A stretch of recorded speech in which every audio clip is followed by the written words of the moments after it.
Advertisers are the customers. We're the thing being sold. The classic saying is, if you're not paying for the product, then you are the product. How does WhatsApp make money? इस आसान से सवाल के जवाब को तलाश करते करते मैं एक गहरे कुएं में चला गया और इसके सीक्रेट्स मेरी इमेजिनेशन से ज़्यादा डार्क निकले, जो मेरी और आप सबकी ज़िंदगी को अफेक्ट करता है।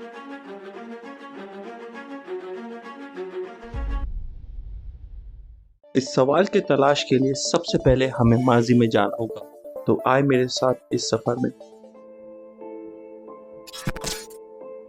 यह है साल 2009 when smartphones came in the market. iPhone, HTC, Samsung, ये सारी कंपनीज अपने अपने मॉडल्स निकालने लगी और इसी स्मार्टफोन के साथ मोबाइल ऐप्स का भी जोर बढ़ता गया। फेसबुक, जिसको ज़्यादा वक्त नहीं हुआ लॉन्च हुए हुए, उसको भी मार्केट बूम मिलना स्टार्ट हो गया। ये हैं ब्रायन एक्टन, जिन्होंने याहू पर काम किया और फेसबुक को पोटेंशियल कंपनी देखते हुए इधर जॉब अप्लाई की बट रिजेक्ट हो गए। इनका नेक्स्ट एडवेंचर कुछ महीने बाद आया जब ब्रायन ने अपने दोस्त हान कुन के साथ एक मोबाइल ऐप लॉन्च किया जिसका नाम व्हाट्सएप था। इसका पहला डिजाइन स्टेटस अपडेट ही था, जस्ट लाइक फेसबुक, लेकिन फिर प्राइवेट मैसेजिंग की इंट्रोडक्शन से ऐप की यूजर स्टार्टेड ग्रोइंग, क्योंकि उस टाइम नेटवर्क मैसेजेस काफी एक्सपेंसिव थे और व्हाट्सएप ने तो ग्लोबल इंस्टेंट मैसेजिंग ही फ्री कर दी। देखिए, आप कोई फ्री एप्लीकेशन इस्तेमाल करते हैं तो कंपनी 3 तरीकों से कमाती है। Number 1 advertisement, number 2 in app purchase and number 3 sell data. हमारा स्टार्ट में सवाल ये था कि आखिर व्हाट्सएप किस तरह फ्री मैसेजेस प्रोवाइड कर रहा, क्या ये एडवर्टाइजमेंट कर रहा है? नहीं, बल्कि इनके फाउंडर्स को तो एडवर्टाइजमेंट से ही नफरत थी, तो ये ऑप्शन बिल्कुल नहीं था। फिर बचा इन ऐप परचेज। इनको लोगों को चार्ज करना भी नहीं पसंद था, और सही बात है, अगर चार्ज करेंगे तो यूजर बेस कम हो जाएगा, तो फिर तो लास्ट ऑप्शन ही होगा, राइट? ऐसा भी नहीं है, बल्कि व्हाट्सएप के फाउंडर्स तो प्रिवेसी एक्टिविस्ट थे, तो डेटा सेल करना भी ऑप्शन में नहीं था। पहले तो बगैर रेवेन्यू के कंपनी चलाई, उनके पास थोड़ी सीड फंडिंग्स थी और अपनी कॉस्ट को मिनिमम रखते थे, जैसे कि not so lavish office, cheap office desk, basically opposite to what Silicon Valley startups are. But we were still trying to be really conservative and frugal with the money we had. लेकिन फिर और user बढ़ते चले गए, जिसके लिए मोर servers and more engineers और बड़ी टीम की जरूरत थी। तो फिर आखिरकार $1 फी रखनी पड़ी, जिसका आप में से कुछ लोगों को याद भी हो। Interestingly, this fee was not forced. User देना चाहे तो दे और ना देना चाहे तो भी उसका व्हाट्सएप चलना बंद नहीं होगा। It was more like a donation rather than a fee. और इससे फायदा हुआ। Lord, it's a miracle. WhatsApp ने कुछ रेवेन्यू जनरेट किया और थोड़े अरसे के लिए स्मूथली ऑपरेट किया, लेकिन obviously $1 is not enough to operate such a successful application.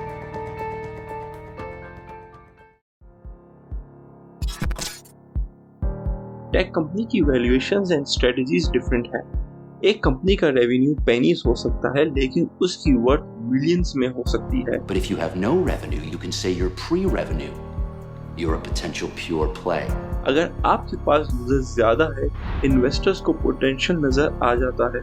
VCs started coming to us and they're like, you guys are doing great, we want to partner with you, we want to give you money, and we're like, we don't really need it, which makes them want to invest even more. तो $1 फी से ज्यादा देर तक company नहीं चल पाई और फिर they turn to investors. Initially इनको इन्वेस्टर्स नहीं चाहिए थे, क्योंकि इनको मालूम था कि इन्वेस्टर्स व्हाट्सएप में एडवर्टाइजमेंट्स ऐड करना चाहेंगे, लेकिन व्हाट्सएप का पोटेंशियल इतना था कि investors were appealing to its founders for anything, और व्हाट्सएप के फैसले में दखल अंदाजी नहीं करेंगे। अब व्हाट्सएप की रेवेन्यू स्ट्रेटेजी चेंज हो गई, गेट इन्वेस्टमेंट्स। यूजर्स के थ्रू रेवेन्यू बढ़ाने के बजाय इन्वेस्टर्स से बढ़ाया जाए, और ये strategy work out great.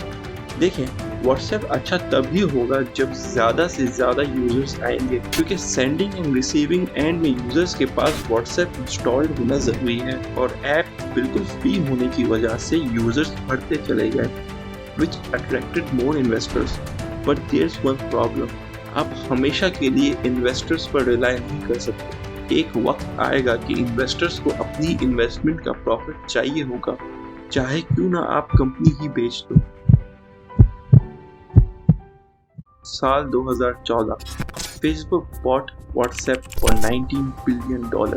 Facebook has bought the mobile messaging service WhatsApp for $19 billion. क्या WhatsApp $19 billion की वर्थ रखता था, जबकि revenue was just pennies compared to valuation? $19 billion, come on, is it really worth it? और Facebook ने WhatsApp क्यों acquire किया? Facebook के पास अपना खुद का मैसेजिंग प्लेटफॉर्म था। Facebook's next trick is to turn WhatsApp into a real business. And then there's the strategic value and what we can do together.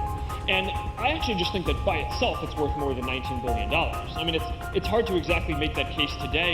$19 billion का कंपैरिजन किया जाए तो इस अमाउंट में फेसबुक एंटायर जमैका कंट्री खरीद ले या फिर 30 मार्स मिशन कर ले। ये बात सुनकर शायद आपको अलार्मिंग लगे कि फेसबुक नाउ ओन्स व्हाट्सएप।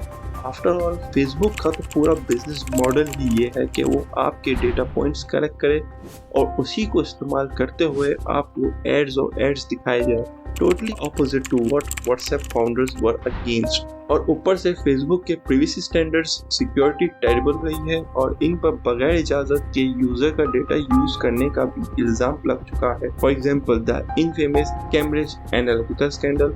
और यही नहीं बल्कि ज़करबर्ग और इनके फ्रेंड के बीच में फेसबुक के शुरुआत के दिनों की लीक मैसेजेस आ चुके हैं, जिसमें ज़करबर्ग अपने फ्रेंड को कहते हैं कि अगर तुम्हें किसी के बारे में कोई भी इन्फो चाहिए तो बताओ, मेरे पास 4000 ईमेल्स, पिक्चर्स, एड्रेसेस हैं। जक के दोस्त पूछते हैं कि ये सब कैसे आया, एंड जक सेड लोगों ने खुद ही सबमिट किए। और उसके बाद फेसबुक के स्कैंडल्स आते रहे। It was my mistake. It sounds like we made a mistake there. In retrospect, it was a mistake. We have made a lot of mistakes in running the company. It was my mistake. I apologize for that, and I'm sorry. And I'm sorry. And I'm really sorry that this happened. लेकिन wait, WhatsApp ने user का data cell नहीं करना था और इसीलिए Zuckerberg ने Brian और हंस से प्रॉमिस किया कि व्हाट्सएप इंडिपेंडेंटली वर्क करेगा और मोनेटाइजेशन का कोई प्रेशर नहीं आएगा। फिर क्या प्रॉब्लम है?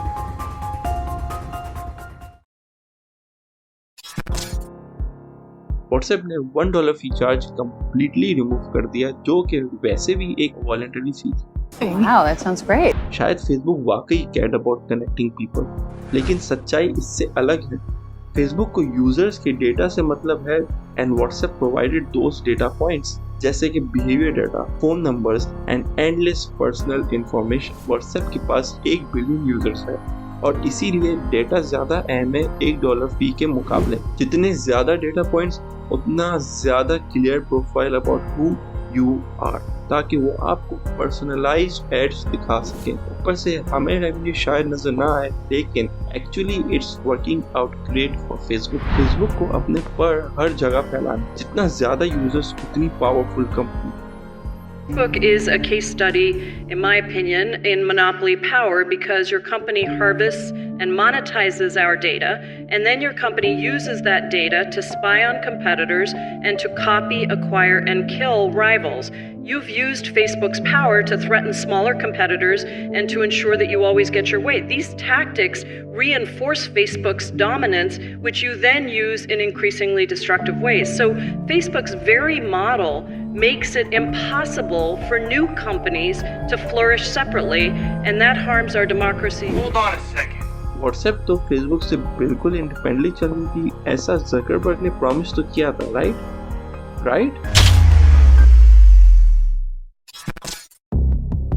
ब्रायन एक्टन, जो कि व्हाट्सएप के को-फाउंडर है और फेसबुक के लिए व्हाट्सएप डिवीजन में काम कर रहे थे, उन्होंने कंपनी से रिजाइन कर दिया। इसकी वजह से $850 मिलियन के कंपनी शेयर्स इनके हाथ से चले गए। He even tweeted, "It is time, delete Facebook."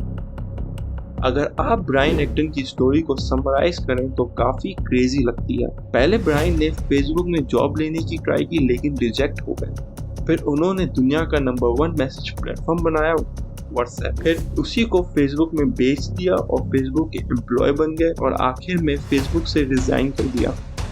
क्यों? 2017 में फेसबुक पर यूरोपियन कमीशन की तरफ से 110 मिलियन यूरो का फाइन लगा, क्योंकि फेसबुक ने झूठा क्लेम किया था कि फेसबुक और व्हाट्सएप की यूजर इन्फॉर्मेशन को कंबाइन करना टेक्निकली इम्पॉसिबल है, लेकिन बाद में इंकशाफ हुआ कि Facebook was actually doing it.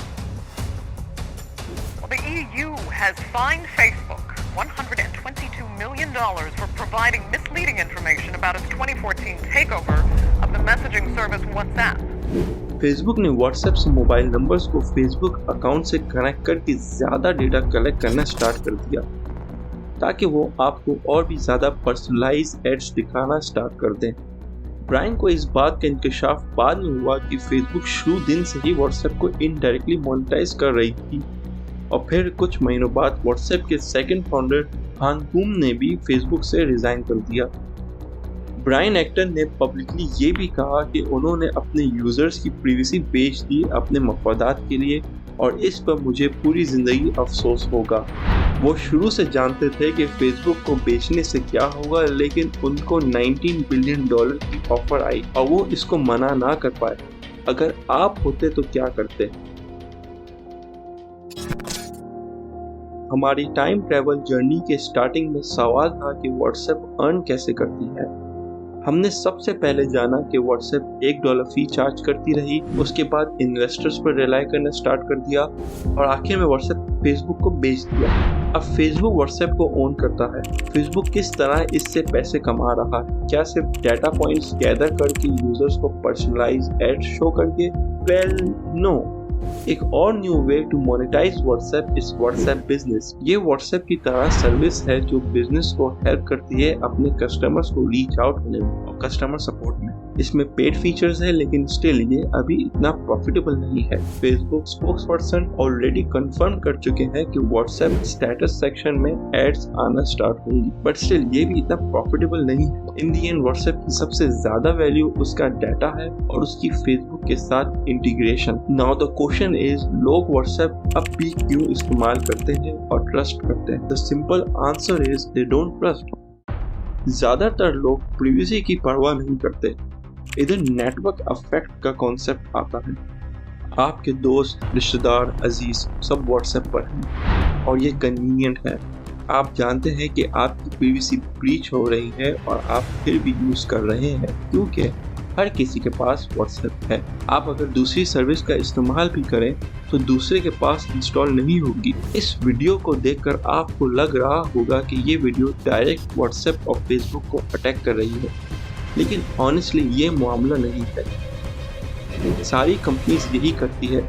आखिर में वो आपको फ्री सर्विस प्रोवाइड करते हैं और इसके एक्सचेंज में आपके डेटा के बेस पर आपको एड्स शो करते हैं, जिससे इनका रेवेन्यू हो सके और इन दी एंड आप फ्री सर्विस यूज कर सकें, एज लॉन्ग एज कंपनीज इस बात पर ट्रांसपेरेंट रहे कि वो डेटा कलेक्ट करती है। We have to think really carefully about what it is that we're giving up when we're surrendering our privacy by agreeing that anyone who has the technical capacity to can track whatever you do on the internet, combine that with any other data sources that they can acquire about you. सोचें, अगर companies ऐसा ना करें तो internet जो आज है वो वैसा ना होता।